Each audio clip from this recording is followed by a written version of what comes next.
Namaste, welcome and good afternoon to everyone. Today we'll start a very important chapter, very interesting chapter that is of class 12th Fundamental Geography, and the name of the chapter is chapter number 7, Tertiary and Quaternary Notes. Okay, so quaternary activities. In this chapter, we will see what are the tertiary activities and what are the quaternary activities. So what happens when we fall ill? Mainly we go to doctor. This is a specialized type of agency which provide us something to the patient. Then sometimes your patient needs a special attention. Then he goes for hospital for treatment. While in school also, who teaches you? That's the teachers. So these are some examples of tertiary and quaternary activities. If any dispute occurs, mainly we take legal opinion from lawyer. So there are so many professions which provide services to us and they charge fees for that. अगर आप जिनके भी examples मैंने दिए हैं इनके पास service लेने जाते हैं तो आपसे वो फी कलेक्ट करेंगे. Why they collect the fee? Because they're providing services to you, right? So this is what the examples which I given you. They all provide services and they have special skills. उनके पास special कला होती है जिसके कारण they give you services and in place of that they get payment also. So in this, whether it is health, whether it is education, whether it's law, whether it's a governance, whether it is for fun, recreation, they all need professional skills. These services require good knowledge. First of all, they should be educated, they should have a good theoretical knowledge and they should have a practical aspect also. उनके पास theoretical knowledge तो होनी चाहिए लेकिन उनके पास practicality भी होनी चाहिए. Therefore, they can give you service, otherwise they cannot give you services. So mainly whenever we are talking about tertiary activities, it's always related to service sector. तो ये हमेशा service sector से related होगा, right? So manpower is very important component of service sector. Manpower का होना बहुत ज़रूरी है because these are the people only who can provide you services. So manpower is very very important in service sector. So mainly it is this type of activities are carried by skilled labor. ये आपको बहुत trained लोगों से ही मिल सकती है. And professionally trained experts are there which provides you services for that. We have special consultant for also appointed for that. So initial stages जब हमारी economy initial stages में थी, at that time maximum proportion of people worked in primary sector. आप लोगों ने देखा मैंने chapter number 1 जब शुरू किया था, chapter number 5, first chapter of any sector I started with the primary sector. Anything which you are getting from nature, mainly people are engaged in primary sector, but in developed countries majority of workers get employed in tertiary sector. तो अधिकतर लोग आपके tertiary activities में ही रहते हैं and moderate proportion is employed in second sector, that is secondary sector, right? So in developed economy if you see maximum people are employed in tertiary sector. So this is the difference between developing and developed countries.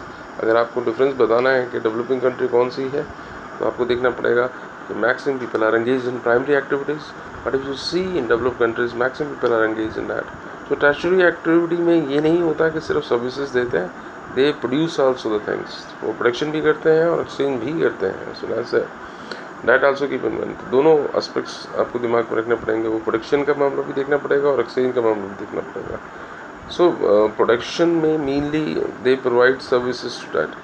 Mainly इसमें आपका provision of services होता है, services they provide, और हम जो consume करते हैं उनकी सर्विसेज को. जैसे आप होटल में गए, आपने खाना खाया, आपने कंज्यूम किया, but they are providing you services, right? So that's a main thing.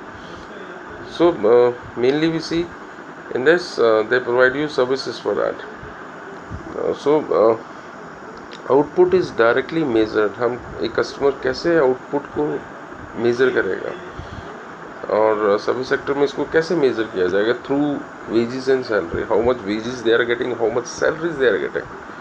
From there only we can जज it. And whenever we are talking about exchange, ये बहुत इंपॉर्टेंट चीज़ है. अगर आपने कोई चीज़ को प्रोड्यूस किया है तो you need trade for that, you have to sell it off. आपको उसको बेचना है, उसको एक जगह से दूसरी जगह लेके जाना है, तो you need a transportation. Then also for communicating also this is very very important for any industry, any manufacturing sector. Last chapter you have gone through in secondary sector when I told you communication facilities are very important, because if you want to set up a very complex, a very big integrated plant, then certainly you need a good communication facilities. Why this trade and communication facilities are used? Mainly to overcome the distance. So आप एक दूसरे से बहुत दूर बैठे हैं, लेकिन you can reduce the distance through these two methods, whether it is a communication, whether it is a transportation. Tertiary activities therefore involve all the commercial services. तो एक तरीके से कमर्शियल टर्शरी एक्टिविटीज़ में सारे कमर्शियल सर्विसेज होती हैं, जिससे आप कुछ भेजते हैं तो यू हैव टू पे for that, right. And tangible goods नहीं होती हैं इसमें. मेनली टेंजिबल गुड्स होती हैं जो आपकी आप फील करते हैं, आपकी सेंसेस फील करती है. तो ऐसी कोई चीज़ नहीं होती सर्विसेज में. कोई चीज़ आपको फिजिकली नहीं दिखती है, लेकिन otherwise they are providing services, right. So they are not directly involve like in secondary sector के किसी रॉ मटेरियल को we are converting in it. Services में ऐसा नहीं होता है. सर्विस सेक्टर टर्शरी सेक्टर में ऐसा नहीं होता. Like we have example, a worker of a plumber, you take example of worker of electrician, technician, laundry people, barber, shopkeeper, driver, cashier, teacher, doctors, lawyers. These are examples जो भी आप लोगों को दिए गए हैं. Mainly these are all giving you example, right. The main difference between tertiary and secondary sector में अगर हम लोग देखें डिफरेंस tertiary और primary secondary sector में, तो mainly this is the main difference. You keep this in mind, this is very important, right. So expertise provided by services. Tertiary sector में एक एक्सपर्ट होता है जो आपको सर्विस प्रोवाइड करता है, and they have to depend mainly on specialise skills. If he is having good skills then only he can provide you good services. He is having good experience, then knowledge of worker is also very very important, right. So they don't have to depend on production because they don't have to produce anything. They don't not depend on machinery. They don't involve on factory process. That's the main difference between both the same. So we have different types of tertiary activities. जैसे मैंने आपको कल बताया था different types of secondary activities. So same way we have different types of tertiary activities. When you purchase your book stationery from traders, अगर आपने कोई किताबें वगैरह खरीदी किसी ट्रेडर से, शॉप से, ट्रेवलर से, रोड्स, राइट, या बस पे में कोई स्टेशनरी खरीदी, बुक्स खरीदी, कोई लेटर्स भेजे, राइट, फ़ोन पे बात करी किसी से, तो this services mainly obtained basically of teachers या ने आपके लिए लिखा कुछ ना कुछ और ये बुक्स के थ्रू में पब्लिश किया उसको, right. So mainly if you see this type of things is mainly given by, mainly we go to doctor if we are ill. So traders, transporters and lot of other people used to do lot of things. ये लोग बहुत सारा काम करते हैं. Traders, आपके transporters, आपके communicators, they provide you services. आपको बहुत सारी सर्विसेज प्रोवाइड करते हैं, whether is a transporter, whether is a communicator. These are some examples of tertiary activities. We'll discuss mainly these things all in this chart, right. And then we have there is a chart also which has been there, which is trying to classify tertiary activities. तो एक chart आपके book में दिया हुआ है जो explain करेगा कि what this tertiary activity stands for and what does it mean, right. So mainly this tertiary activities में आपकी जितनी भी activities हैं, first of all if you see trade and commerce, then we have wholesalers in trade and commerce. हम लोगों के wholesalers आते हैं ये लोग, and then we have retail trade, right. Then we have urban supply because wholesalers used to provide supply to urban areas also, rural areas also. Then in transportation we have mainly 4 type of transportation. One is rail network, then we have road transport, then we have water, then we have air, right. If you see example of communication में अगर आप लोग देखें तो mainly it is there are different types means of transportation. तो communicate करता ही है. कम्युनिकेट का मतलब होता है एक जगह से दूसरी जगह किसी मैसेज चीज़ को प्रोवाइड करवाना. So transportation is there. Then we have very special medium that is called tele communication. तो हमारा टेली कम्युनिकेशन उसमें आता है, right. So tele communication is there. Then we have telephone, again it's divided into 2. We have landlines, वहाँ पर landline है. We have mobiles, than we have another medium which is called audio visual. इसमें audio visual भी आता है, right. और audio visual में आप लोग देखेंगे कि ऑडियो वाली बात जितनी भी है that is also coming in it, right.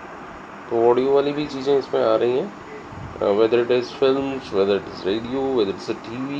Then we have a print media also comes under it, right? So we have newspapers, we have magazines.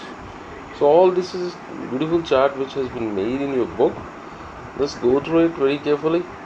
So we'll take on first part, that is trade and commerce को हम लोग लेते हैं. Trade and commerce को हम लोग लेते हैं. So trade is, why trade is important? Because we are buying and selling the things in it. Therefore trade is very important, right? So many items produced, बहुत सारे आइटम्स प्रोड्यूस होते हैं, तो उसके लिए हमें ट्रेड करना पड़ेगा. अगर एक जगह पे कोई चीज़ बन जाती है और अब उसको बेच नहीं पा रहे हैं तो उसका फिर ट्रेड नहीं होगा, right. So buying and selling, this are two important aspects of trade. So whatever services are there in trade, whether it is retail और होलसेलर. जो छोटे दुकानदार होते हैं दे आर रिटेलर्स, एंड जो बल्क में चीज़ लेते हैं that's a wholesaler, right. So their main aim is to get more and more profit. That's the main aim of that. इनका main aim होता है profit earn करना, right? Retailers का भी और wholesalers का भी. And therefore they do lot of activities in that. Whether it take place in towns, whether it is in cities. आपके छोटे दुकानदार टाउन्स में भी होते हैं, सिटीज़ में भी होते हैं, रूरल सेक्टर में भी होते हैं. तो इसको हम लोग ट्रेडिंग सेंटर्स की तरह बोलते हैं. तो these are also called trading centers, because these are the main area from where buying and selling process goes on, right.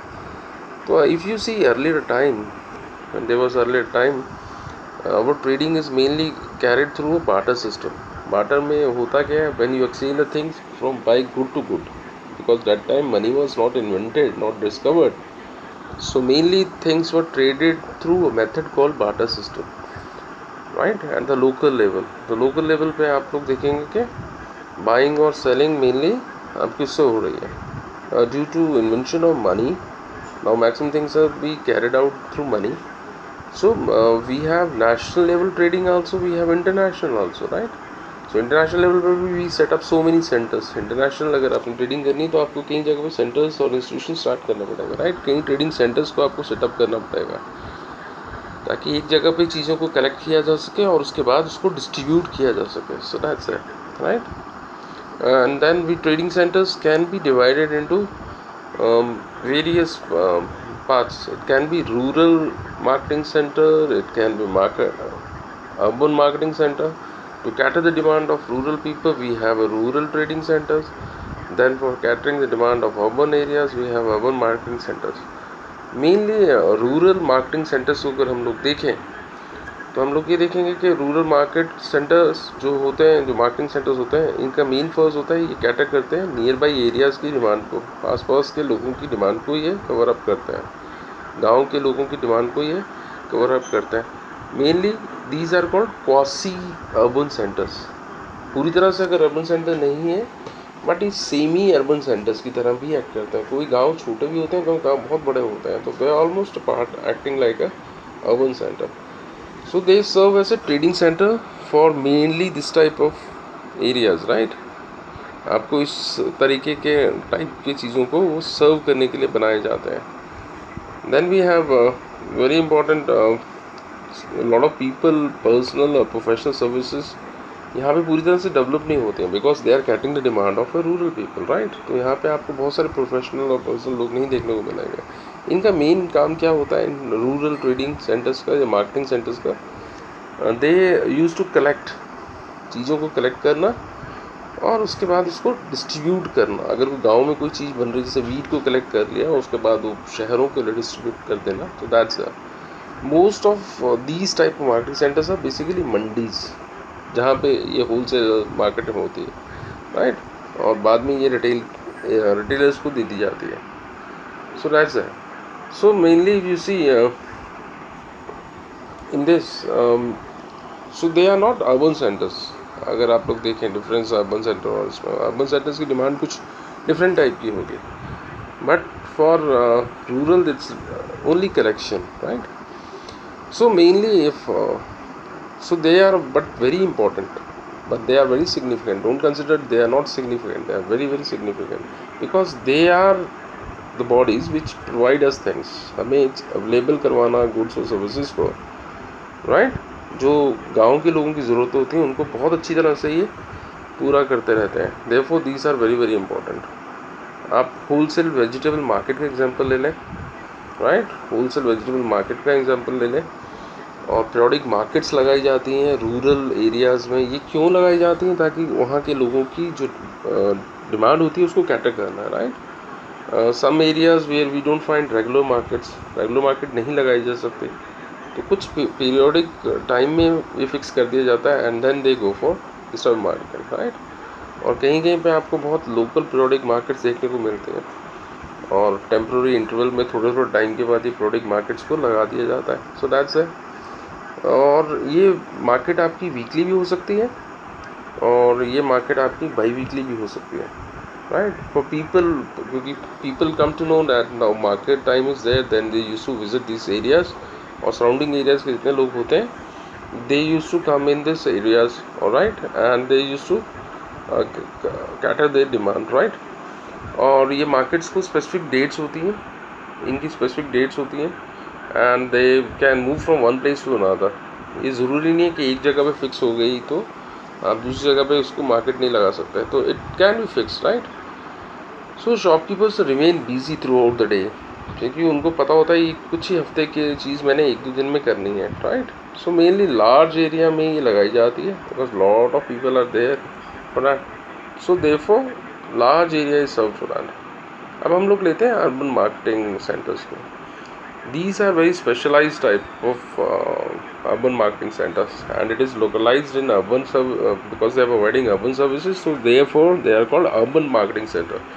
What they provide ordinary goods, छोटी से छोटी सर्विसेज भी, गुड्स को प्रोवाइड करना, ठीक है, और सर्विसेज भी देते हैं एंड स्पेशलाइज्ड गुड्स भी होती हैं। अगर आप मार्केट, शहर की मार्केट देखेंगे तो they provide you specialised goods and services also as required by people. जैसे लोगों का इच्छा होती है, जैसे उनको चीज़ चाहिए होती है, उस हिसाब से ये लोग उनकी डिमांड को कैटर करते हैं, उस हिसाब से उनकी चीज़ों को पूरा करने की कोशिश करते हैं। सो urban centres mainly offer manufacture goods. Urban centres अधिकतर वो चीज़ें आपको प्रोवाइड करते हैं जो मैन्युफैक्चर सेक्टर्स में प्रोड्यूस हो चुके होते हैं and specialise market develops, right. और इसमें आप मार्केट्स भी देखेंगे इन सेंटर्स में। आप मार्केट्स लेबर के लिए भी होती है, इसमें हाउसिंग भी हो जाती है, घर वगैरह भी बन जाते हैं मार्केट के आसपास ही। सेमी और फिनिश्ड गुड्स भी यहाँ पे आपको मिलती हैं, और तो हर टाइप की चीज़ आपको अर्बन सेंटर्स में मिलते हैं। तो सर्विसेज ऑफ एजुकेशन इंस्टीट्यूशन हो, तो ये भी एक तरीका ही है आपको एजुकेशन को प्रोवाइड करना की सर्विसेज देना। So many professionals, so many good teachers, so many lawyers, consultant, physician, dentist, veterinary doctors are available in this. तो this are some specialised type of services which they are providing it. तो ये कुछ specialised type की services है which they used to provide, right. Then we have retail trading services. So this is the main business activity concern mainly जो आपके इनका काम सिर्फ गुड्स को डायरेक्टली बेचना है, सेल करना है, गुड्स को डायरेक्टली बेचना है। और किसको बेचना है? कंज्यूमर्स को डायरेक्टली बेचना है। Therefore they are retailers. छोटे छोटे दुकानदार जो होते हैं उनकी बात मैं कर रहा हूँ। So maximum you see most of the retail अगर होता है हमारा, ये कोई फिक्स एस्टेब्लिशमेंट होती है, कोई दुकान होगी उनकी, कोई जगह फिक्स होगी रिटेलर्स की, राइट, या कोई स्टोर होगा और उनका मेन पर्पस होता है चीज़ों को बेचना। देन वी कम अक्रॉस ऐसी चीज़ भी एक स्ट्रीट पैडलिंग होती है। इन साइकिल पे आते हैं कि बाइक्स पे आते हैं अपना सामान बेचने के लिए। छोटे छोटे ट्रक्स का इस्तेमाल भी होता है, right. Therefore I use the word truck gardening for that. तो why they are coming? Because they want to serve door to door service. तो ये डोर टू डोर सर्विस के लिए होता है, राइट। और then we have telephone, automatic, then we have so many vending machines, internet are also example of non-store retail selling. ये भी आपको थोड़ा सा दिमाग रखना है, राइट। सो मेनली यू सी अब हम लोग चलते हैं स्टोर्स पर, राइट। तो सबसे ज़्यादा एक नई इनोवेशन हुई है आपके रिटेलिंग में, तो that is of stores, right. So that's a large scale innovation, we can call it as a large scale innovation also we can tell, right. Time में छोटी छोटी दुकानें होती थी, that has been turned into stores. अब वो stores का रूप ले चुकी हैं. So we have so many departmental stores which provide special type of services. They have a full responsibility. उनके पास पूरी रिस्पॉन्सिबिलिटी होती है. They have a full authority, right? And for departmental heads also appoint कर दिए जाते हैं. Various departments बना दिए जाते हैं उस स्टोर में. So they are having special heads, right, for purchasing of commodities, right? और आप पूरी तरह से उनका सामान भी देख सकते हैं. आपके हर शहर में आजकल आपको ऐसे डिपार्टमेंट स्टोर्स देखने को मिलता है, right? And it caters a demand of all the sections of the people, right? So we have different departments which are there in each store. तो आपको कई stores में departments देखने को मिलता है. तो they are also having heads also. तो कई heads भी देखने को मिलता है वहाँ पर. तो we are mainly chain stores which are coming up. तो एक चीज़ की कई टाइप के चेन स्टोर्स भी मिल जाते हैं, राइट? तो ये चेन स्टोर्स आपको क्या करवाते हैं? आपको सस्ते दामों पे चीज़ों को प्रोवाइड करवाना, राइट? इकोनॉमिकली बेस है, आपको सस्ते दाम पे चीज़ें प्रोवाइड करना, राइट? और ताकि आपकी गुड्स जो होती हैं डायरेक्टली आपको मिल सकें. मैन्युफैक्चर से डायरेक्टली चीज़ें आती हैं तो they are very cheap, they are not so costly, right? That's the reason why this chain stores have been set up. तो इसलिए आपको चेन स्टोर्स का सेटअप किया गया. So this type of things which are coming up, right? So therefore they appoint very highly skilled specialized people because they cannot run chain stores if they are not having specialization in that. Their main work is for execution. अपने काम को बहुत अच्छी तरह से निभाते हैं. और they have a full capacity for experiment in one store. आप अपने स्टोर में ढंग से एक्सपेरिमेंट भी कर सकते हैं, कौन सा सामान बिकता है, कौन सा नहीं बिकता है, right? And then they can watch for result also, right? So this is all about retailing. Now we'll take on that is wholesale trading services. So this is very important. Wholesaler, अगर ये ना हो तो retailer नहीं हो सकता, right? So wholesaler mainly constitute bulk of business, क्योंकि सामान ज़्यादा से ज़्यादा चीज़ों में ख़रीद लेना, उसके बाद रिटेलर्स को देना, right? And from various merchants वो सामान ख़रीद लेते हैं और वो उसको चीज़ों को सप्लाई करवाते हैं, राइट? और रिटेल स्टोर जैसे नहीं होता, इनमें डायरेक्ट सेलिंग होती है. इनके पास जो ट्रेडर्स होते हैं वो इनसे सामान खरीदते हैं. एक स्ट्रेट में कस्टमर नहीं आके इनसे सामान खरीद सकता. So that's the difference between that. So we come across with large stores. Chain stores की बात भी कर ले तो इस जो चेन स्टोर्स होते हैं वो basically they are retailers, right? They purchase the thing directly from the manufacture. So this is a new trend which is there. अब होलसेलर बीच में से गायब कर दिए गए चेन स्टोर्स वगैरह में, राइट? क्योंकि ये चेन स्टोर डायरेक्टली आपके मैन्युफैक्चर से सामान खरीद लेते हैं. So therefore their cost of the product is little bit cheaper as compare to simple retailer.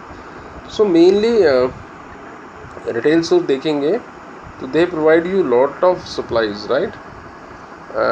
From an intermediate source. आप किसी ना किसी सोर्स से ये लोग सामान खरीदते हैं, उसके बाद वो आपको प्रोवाइड करवाते हैं सामान. देन होलसेलर्स मेनली का फ़ायदा क्या होता है? रिटेलर्स इनके साथ कांटेक्ट क्यों रखना चाहते हैं? Because they provide credit to retail. किसी रिटेलर ने कोई सामान होलसेलर से खरीदा तो क्रेडिट पे होता है जब तक वो बिकता नहीं है, right? So retailers can purchase very heavy things from them. तो उनको पता है अभी मेरे को पैसे नहीं देने हैं, तो वो सारा होलसेलर के रिस्क पर, जिसने होलसेलर ने कैपिटल लगाया होता है, उसका फ़ायदा ये लोग रिटेलर लेते हैं, right? So as a then we have transportation and communication services. What type of services comes under transportation and communication services? So this is a transport is mainly a service or facility. ये एक तरीके की service या facility है जो manufacture goods को एक proper जिससे मिलना चाहिए उसके पास पहुंचाते हैं, राइट? और किसी चीज़ को फिजिकली कैरी करना, जो चीज़ दिखती है उसको कैरी करना एक लोकेशन से दूसरी जगह पे, इनका रोल बहुत बड़ा होता है. अगर ट्रांसपोर्टेशन रुक गई या ट्रांसपोर्टेशन वर्क नहीं होती है तो आप अंदाज़ा लगा सकते हैं कि सारा पूरी इकॉनमी रुक जाएगी. सो ट्रांसपोर्टेशन और जो ट्रांसपोर्टर्स होते हैं वो बहुत बड़ा रोल प्ले करते हैं आपका सामान लेके जाने में और आने में. So mainly the transport is very important. So therefore it is called organised industry. इसको हम लोग ऑर्गेनाइज्ड इंडस्ट्री भी कहते हैं क्योंकि बहुत ऑर्गेनाइज होती है. And they are able to satisfy basic need of mobility. अगर ये लोग ना बीच में हो तो आपकी जो नीड्स हैं वो कैसे पूरी हो जा सकती है? मैन्युफैक्चर ने तो चीज़ बना दी, लेकिन अगर उसको ट्रांसपोर्ट नहीं यूज़ कर रहे हैं और नहीं लेके जा रहे हैं तो आपकी डिमांड तो वहीं की वहीं रहेगी. तो आज की जो सोसाइटी है वो बहुत डिफरेंट है, right? They need very fast speedy and efficient transportation, तभी तो ई कॉमर्स, ई मार्केटिंग की बातें हो रही हैं, ताकि चीज़ें आपको बहुत जल्दी से जल्दी मिल सकें, right. So they only the transportation system help them for speedy production, आपके लिए बहुत जल्दी जल्दी फास्ट चीज़ों के लिए प्रोड्यूसर से डिस्ट्रीब्यूशन करने के लिए और आपके कंजम्पशन के लिए आपको बहुत फास्ट टाइप की ट्रांसपोर्टेशन चाहिए. और जब हमारी पहले अब की जो स्टेज है, इट्स अ वेरी कॉम्प्लेक्स, बहुत कॉम्प्लेक्सिटी आ गई है हमारे सिस्टम में. हमारी डिमांड भी बहुत डिफरेंट करने लग गई है. और वैल्यू ऑफ मटेरियल की इंपॉर्टेंस तब बनती है कि अगर आपको कितनी जल्दी वो चीज़ मिलती है. If the things are not easily available then there is no fight. So अगर इसको पूरा करना है तो आपका ट्रांसपोर्टेशन का रोल बहुत बढ़ जाता है इसमें. सो ट्रांसपोर्टेशन का रोल बहुत बढ़ जाएगा इसमें, अगर आपको जल्दी से जल्दी चीज़ों को मिलना है, राइट. सो मेनली अगर ट्रांसपोर्ट का डिस्टेंस है, हम लोग किलोमीटर में मेजर करते हैं, राइट. कितने किलोमीटर्स तक वो चीज़ आ सकती है और कितना एक्चुअल डिस्टेंस कितना है रूट लेंथ का, वो भी आपकी चीज़ों के अंदर शामिल होता है कॉस्ट में, राइट. और आपका कितना टाइम लिया जाएगा ट्रेवल करने के लिए, that also has to be seen, right. Sometimes in e marketing when you want to purchase something from Amazon और समथिंग लाइक दैट, तो आपको बताते हैं in 15 days, in 20 days you will get this thing. If things are easily available then definitely time will be taken less, but if the things are manufactured at very large distance, so the time will be also taken more for that, right.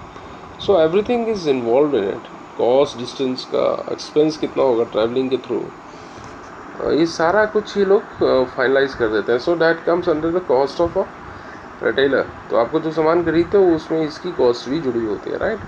तो आप कौन सा mode of transportation भी देखते हो, ये भी आपको देखना है, ठीक है. तो आपको बाई एयर से अगर बहुत जल्दी चीज़ चाहिए तो बाई एयर से मंगाओगे. So that is also very important factor for transportation cost. अगर बाई एयर आ रहा है तो कॉस्टली होगा, बाई शिप आ रहा है तो सस्ता होगा, right. So we have some lines which we called isochrone lines. Iso means होता है सेम, राइट, किसी चीज़ को सिमिलैरिटी को मिलाना. तो एक ऐसी टाइप की लाइन्स हैं जिनको हम आइसोक्रोन लाइन्स कहते हैं. वो मैप्स पर ड्रॉ की जाती हैं. वो क्यों ड्रॉ की जाती है कि जो जगहें एक जैसे डिस्टेंस पे हैं उनको मिलाती है line, right.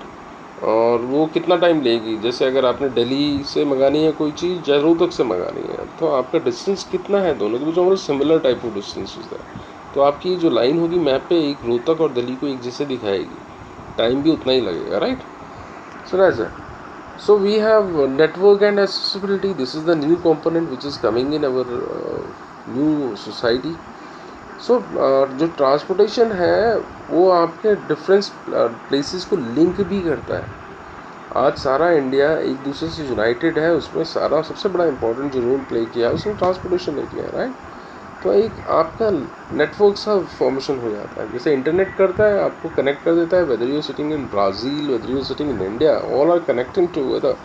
So this is mainly network, right. So transportation system also develop a similar type of network, right.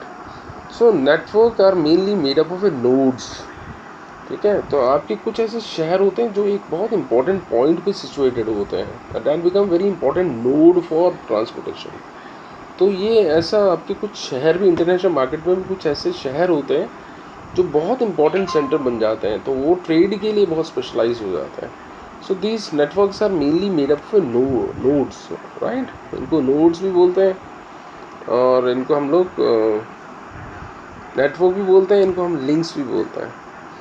तो नोड्स आपके होते क्या हैं मेनली, अगर आप लोग देखें नोड्स होते क्या हैं, राइट. नोड्स एक ऐसा वर्टेक्स होता है, एक ऐसा मीटिंग पॉइंट होता है, राइट, जो मीटिंग वर्टेक्स या एक ऐसा पॉइंट जो दो से ज़्यादा रूट्स को कनेक्ट करता है, उस पर वो सिचुएटेड होता है. जैसे आपका कोई एक शहर है, it is in the centre, right. यहाँ से 2 या 3 रूट निकलते हैं, तो this place is very important, right. ये एरिया बहुत इंपॉर्टेंट बन गया था. इंडिया के कई शहर बहुत इंपॉर्टेंट बन गए, जैसे नागपुर है, नासिक है, right. They have become a node for other centres. तो वहाँ से सारी चीज़ों का डिस्ट्रीब्यूशन होता है, right. So this is also called a point of origin, जहाँ से चीज़ें आगे डिस्ट्रीब्यूशन होने के लिए जाती हैं. इसको हम पॉइंट ऑफ डेस्टिनेशन भी बोल सकते हैं, क्योंकि ये एक ऐसा पॉइंट होता है जहाँ से अलग अलग चीज़ों को जाना है, right. It can be any town, छोटा सा टाउन भी हो सकता है, ठीक है। तो जो भी रोड कनेक्ट करती है नोड्स को, right, that become very very important, right. इस जो रोड भी इसको कनेक्ट करेगी उसको हम लोग लिंक बोलेंगे या लिंक एज बोलेंगे। अब यहाँ पर आपका एक नोड हो गया, यहाँ से एक लिंक रोड निकली, यहाँ से एक लिंक रोड निकली, यहाँ से एक लिंक रोड निकली, यहाँ से एक link road, that is like that. इसको लिंक भी बोलते हैं, लिंक एज भी बोलते हैं, right. So there is another word which is been there, that is called developed edge. एक वर्ड ये भी यूज़ होता है। एक ऐसा नेटवर्क जिसके बहुत सारे लिंक्स होते हैं, कोई तो नोड बहुत इतना इम्पोर्टेंट नहीं होता, लेकिन वो एक ऐसा एरिया बन जाता है जो बहुत इम्पोर्टेंट हो जाता है और ये बहुत अच्छी तरह से कनेक्टेड है सब जगहों से, ठीक है। तो therefore it is called developed edge. इसको हम लोग डेवलप्ड एज का नाम भी दे देते हैं। So that's it. Then we have some factors which are affecting transportation services. तो कुछ ऐसे फैक्टर्स भी हैं जो आपके ट्रांसपोर्टेशन सिस्टम को कंट्रोल करते हैं। So first of all, demand for transport is very very important, right. अगर डिमांड कौन करेगा, साइज़ ऑफ पॉपुलेशन पे डिपेंड करती है आपकी डिमांड ट्रांसपोर्टेशन की कैसे। अगर पॉपुलेशन बहुत ज़्यादा है तो demand of transportation will be also more, but if size of population is very less, so there is no need for very high system of transportation, right. So larger the population size, जितना बड़ा size होगा population का, greater is the demand for transportation. Routes भी depend करते हैं, आपके शहर किस लोकेशन पे सिचुएटेड है, आपका टाउन किस पॉइंट पे सिचुएटेड है, इंडस्ट्रियल सेंटर किधर लोकेट है, रॉ मटेरियल किस साइड में है, आपका ट्रेड का पैटर्न कैसा है। ये सारे भी फैक्टर्स जो होते हैं जो रूट पे डिपेंड करते हैं कि आपका रूट कैसा है, राइट। कुछ रूट्स पे ट्रांसपोर्टेशन सिस्टम बहुत साउंड होता है तो वहाँ पे आपको एक जगह से दूसरे जाना ईजी हो जाता है, राइट। आपका लैंडस्केप कैसा है, अगर वहाँ पे पथरीली ज़मीन है, पहाड़ है, नदियाँ हैं, तो it's a very tough terrain landscape, right. आपका क्लाइमेट कैसा है, क्लाइमेट बहुत हार्श तो नहीं है, बहुत ज़्यादा गर्मी बहुत ज़्यादा सर्दी ऐसे तो नहीं पड़ती। और फंड्स भी बहुत इंपॉर्टेंट चीज़ तय करते हैं आपके रूट के लिए, राइट। कैसा रूट होगा उस हिसाब से आपकी कॉस्ट आती है। अगर आपने सामान लेह लद्दाख में भेजना है तो cost will be little heavy, right, क्योंकि that area is having very tough type of landscape, right. So what does this communication services stands for? अभी communication services होती क्या है, right? तो इनको हम लोग क्या कहते हैं, communication services mainly, right? इसमें क्या होता है, आपके ट्रांसमिशन ऑफ वर्ड्स, आपने एक पॉइंट बात को दूसरे आदमी तक पहुंचाना है, आप मैसेज के थ्रू भी पहुंचा सकते हैं, राइट। मैसेजिंग करना, आपके फैक्ट्स को और अपने आइडियाज़ को एक जगह से दूसरी जगह ट्रांसमिट करना, दैट इज़ कम्युनिकेशन, राइट।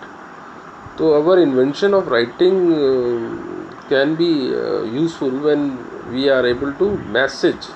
तो आपके जो राइटिंग ने काफ़ी हद तक हमें स्ट्रॉन्ग कर दिया है, क्योंकि हम now we can write message, right. तो that makes our communication easier, right. तो आपका कम्युनिकेशन भी डिपेंड करता है ट्रांसपोर्टेशन पे काफ़ी हद तक। जितना फास्टर ट्रांसपोर्टेशन होगा उतना ही जल्दी कम्युनिकेशन होगा। तो अगर आप पहले देखें तो पहले अगर आपने कोई मैसेज कन्वे करना होता था तो दे सेंड हॉर्स, तो एक राजा दूसरे राजा को कन्वे करने के लिए हॉर्सेस होते थे जिस पे लोग जाते थे, तो it takes lot of time. पर लेटर ऑन लैंडलाइन स्टार्टेड, फिर भी मुश्किल आ रही थी। Now we have mobile phone. If you want to connect a person so quickly, you can connect very fast, right? तो उसके बाद इंटरनेट आ गया। So ये धीरे धीरे बदलते रहे हैं, इनका एक जैसा टाइम नहीं रहा, राइट। तो पहले जो कम्युनिकेशन होता था थ्रू हैंड होता था, राइट, और एनिमल्स के थ्रू होता था, बोर्ड्स के थ्रू होता था। ये इनिशियल फेसेस की बात कर रहा हूँ। रोड्स के थ्रू होता था, रेल के वे के थ्रू होता था, बाय एयर होता था। But now the things has been change, right. So these all forms of transport is also called a line of communication. तो इनको हम lines of communication भी कहते हैं, right? So these are all by hand, by animal, boat, road, rail and air. So where transport network is very very efficient, communication can be easily send off. Disseminate होता है spread करना, तो communication को easily spread up किया जा सकता है एक जगह से, जितना आपका स्ट्रॉन्ग फॉर्म ऑफ ट्रांसपोर्टेशन होगा। So that's the reason why totally depend on transportation. So we have so many developments which developed recently. We have mobile, we have telephone, right? Satellites के थ्रू हम लोग बहुत easy कर दिया अब हमारे लोगों ने. सैटेलाइट्स के थ्रू हम लोग अब अपनी बात को कम्युनिकेट कर लेते हैं easily, right? So this is very fast mode of communication. Earlier it was not there, right? So this all forms mainly are not fully dissociate because ये भी चीप है. अगर हम लोग देखें तो पहले जो थी कॉस्ट ज़्यादा होती थी. अगर आपने कम्युनिकेशन वगैरह का करना है तो कॉस्ट इज़ वेरी मच. और these methods are little bit cheaper अगर हम पहले के टाइम से देखें. And they cover large volumes of mail. Internet के थ्रू, मोबाइल्स के थ्रू we send lot of volumes of mails हम लोग एक ही साथ भेज देते हैं, ठीक है? तो ये पहले अब जो मेल्स वगैरह का काम था it is mainly handled by post offices all over the world, right? धीरे धीरे पोस्ट ऑफिस का भी इम्पोर्टेंस धीरे धीरे खत्म होता जा रहा है ना, right? So some of the communication service are discussed below. अब कुछ आपकी कम्युनिकेशन सर्विस नीचे मैंने बताई हुई है. तो हम subscribe now and press the bell icon. Never miss an update.